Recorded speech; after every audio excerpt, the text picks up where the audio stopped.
Tired of manually typing data into spreadsheets? Let's automate that. Today, we're diving into N8n, the powerful workflow automation platform, to show you how to automatically insert data into your spreadsheets, saving you time and preventing errors.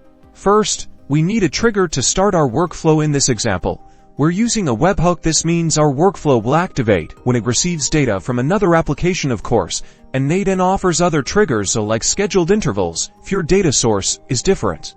Next, we'll use an HTTP request node to grab data from an external source. We've configured this node to send a GET request to a specific AP endpoint. Make sure your URL is correct and you have the necessary authentication set up if needed. Now, let's take a peek at the data we're receiving. N8n conveniently displays the output of each node. We're going to use this data to populate our spreadsheet. Now, for the magic, drag in a Google Sheets node, authenticate to your Google account, and then select your spreadsheet and the specific sheet. Here's where we map the data fields from the HTTP request node to the corresponding columns in our spreadsheet.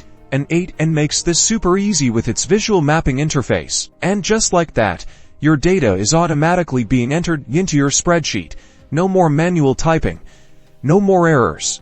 With N8n, you can connect to a variety of data sources and automate all sorts of spreadsheet tasks. Explore the possibilities and boost your data management efficiency.